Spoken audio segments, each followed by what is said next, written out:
Hello, this is Compound Interest Stock Guy, and today I'm going to talk about my top 5 picks for now. For that time being, I'm not sure how well they're going to do, but so I don't want to say just for March or April, but I'm just going to say for the time being, I'm really bullish on these stocks. And I'm also going to include 2 wildcards, so stay tuned. If you're new to the channel, please subscribe, hit the bell notification then you're notified when I upload a video. Give me a thumbs up if you like this video and you like the content. I also want to disclose I'm not a financial advisor. This is just for entertainment information purposes. Do not buy or sell stock based on anything I talk about in these videos. Buy after you did your research and your due diligence. Okay, so the first, I'm going to go to number 5. I'm going to talk about CanTrust, and I'll tell you why.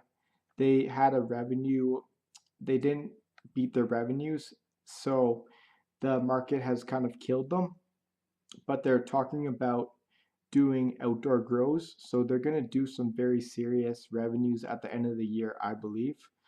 And I think they have a lot of things up their sleeves, so I wouldn't be betting against CanTrust, ticker TRST in Canada, and I believe it's CTST in America, but I'm not 100% sure. And their share price in Canada is $9.40 and probably around $7 in the States. And it's been down 7.75% in the last week. So it could be a very good buying opportunity right now. I haven't looked at the charts good, but this is a safe company that you're going to make your money, I believe, in the long term. If you buy at these prices, I believe you got a great shot at doing good, because I can see the company doing closer to maybe 100 million this year. They're gonna do some decent numbers. They did 16 million last quarter, and they're just ramping up. So I think good things for them. My number 4 pick is Harvest One, ticker HVT in Canada, and I think it's HRVOF in America. And a reason why is they're kind of consolidating around minus 13.4% in the last week, as well as they have a lot of things going through their, it's got a lot of potential. They're basically the things to look in the fire is basically that they could be announcing that they get a retail store any day, because they own 20% ownership in Burb retail stores, and that this is a luxury dispensary. So it's going to be a nice retail store.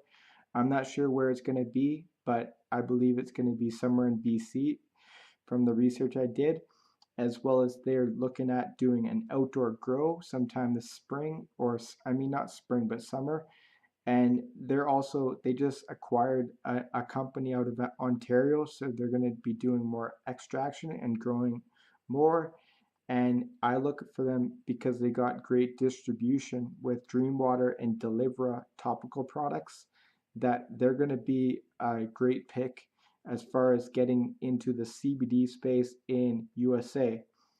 When they can get some CBD products into stores, they are going to do very well. I believe so, because the CEO's from Loblaws and he's got some connections, I believe. And you can get it for about, I think, 85 cents in Canada and probably around 60 cents in America. So they're my number 4 pick. My number 3 pick is Kush Bottles, KSHB, and the price is $5.53, and their market cap's around 460 million, and they just did 35 million, 35.2 million Canadian. That's pretty much 47 million Canadian. That's in the same type of revenues that Aurora is doing, and Aurora is around a $12 billion market cap. So Kush Bottle doesn't have great profit margins, but they are improving the profit margins, so they are going to get better with time. So and they're just going to grow their revenues. They just upped their revenues guidance for 2019 from 110 to 120 million, all the way up to 140 to 150 million USD. And on top of that, they're also talking about acquiring a small ancillary company to improve their revenues. So there's no way to know, but there's a chance that Kush Bottles could do upwards of $200 million for 2019, and the market cap's around 460 million.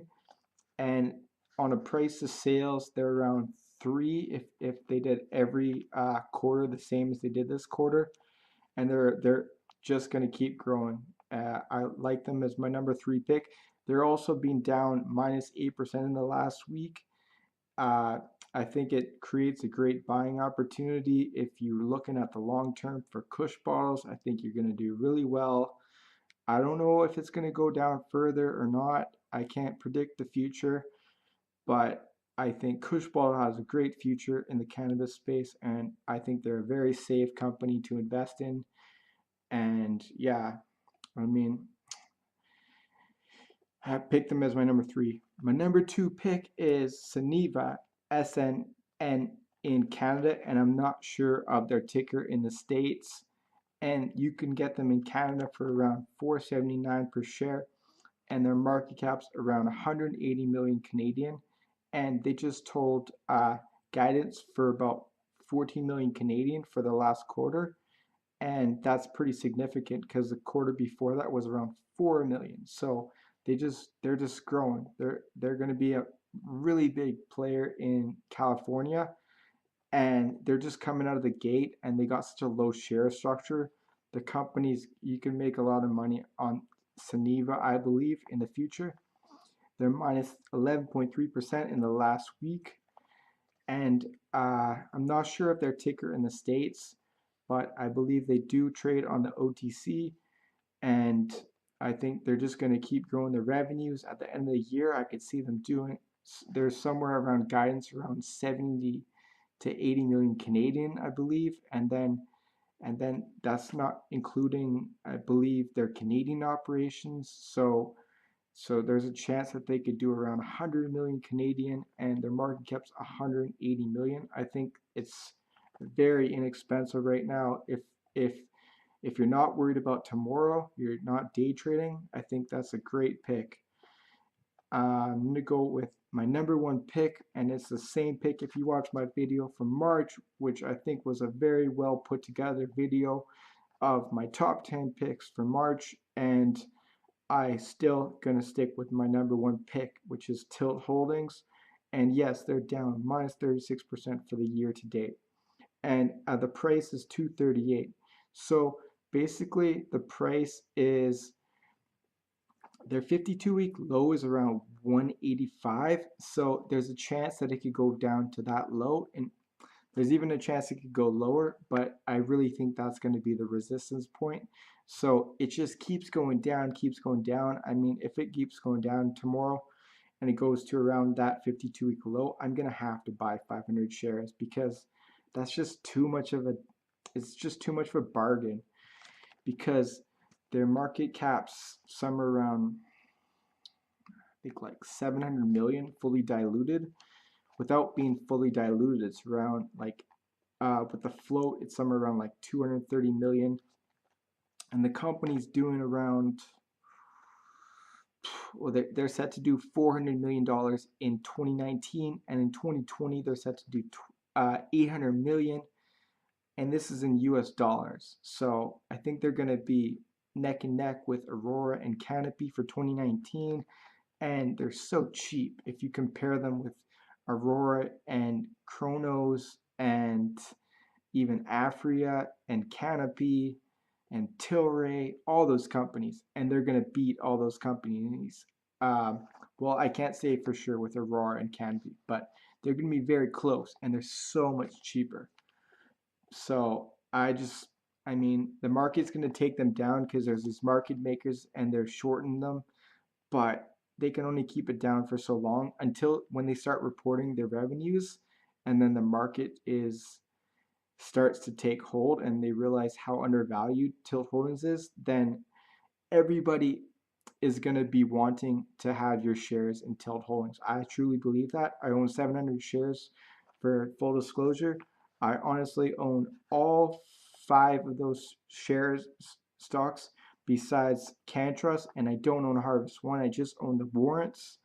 I and yeah, I think those are very, very great picks if you believe in the future in cannabis in USA and Canada. I think those picks are going to be great for a long time going.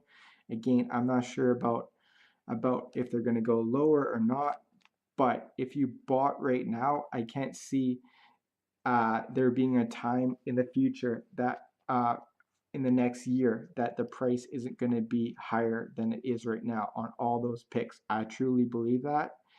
Uh, so so yeah, I think again, I'm not a financial advisor, and this is just for entertainment information purposes. But yeah, that's my opinion, and I'm going to talk about my 2 wild cards. So Wayland Group is my number 6, and they're at -2% for the last week, and they're at $1 Canadian. And I think their ticker in USA is RRCF, something like that. I don't know the exact ticker, but but yeah, they're joining forces with International Cannabis, and they're gonna have so many assets. They have the EU-GMP. They just got the EU-GMP tender, and that's going to be announced on April 17th. And they're all like they're doing things all around Europe with hemp growing, and their facility in Ontario is so high tech. I'm not shitting you. That is probably more high tech than Aurora's, and that's why it's taken them so long. I mean, they've had trouble with financing as well, so things like that, and they probably haven't rushed it and had so many people working. But honestly, I think it's so advanced. It's got Rockwell automation, and yeah, their facility is going to be top notch. And I truly believe that Wayland will get there. They said they were going to do 160 million at the beginning of the year, and he effed up. But now they're saying around 38 million, and I think they might get to that level when they're going to start delivering products to Europe. Their revenues are going to grow. Especially at the end of the year, they might have a 10 to 15 million quarter at the end of the year, and their share price will reflect that, and it's going to grow.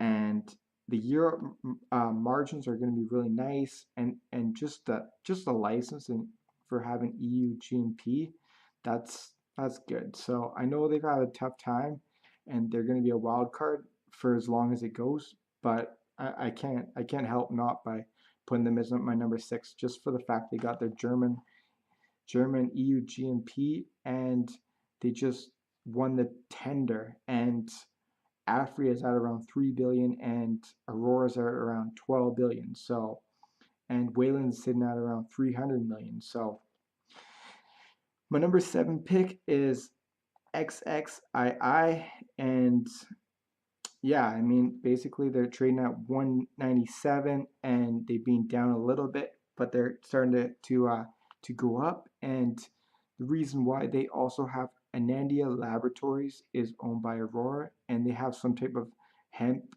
deal, because the technology that XXII has is basically that the hemp can be below uh, like 0.3% THC, because that makes it legal. Because if it's over that, then it's no good. So they have some type of technology to deal with that. And they also have some type of reducing nicotine in your system. They have some type of technology, and they're a biopharmaceutical, and they're also making sales. They're sitting at around a 8 price of sales, which is very inexpensive, especially for a biopharmaceutical company. That's very inexpensive. To be able to do 26 million sales, and your market cap's around $210 million, that's that's dirt cheap because the biopharmaceutical when there's some type of patent that one of these big pharmaceutical companies wants, they don't have a problem paying $1 billion or $2 billion to be bought out for that. So the potential is absolutely there with XXII. And yeah, I picked them as my number 7. They're just kind of going up. I don't know how well they're going to do in the future. Like, I don't know if they're going to go to 3 or 4 or $5, but I do believe they can get to a higher number than where they're at right now, and they might drop back down. But that's why I'm calling them a wild card. So yeah. Anyways, I hope you like this video and you learned a bit about my picks and you got some knowledge and you gained some information about my vast knowledge in the cannabis space. All I ask is you subscribe if you like the content and hit the bell notification and give me a thumbs up. And until next time, peace.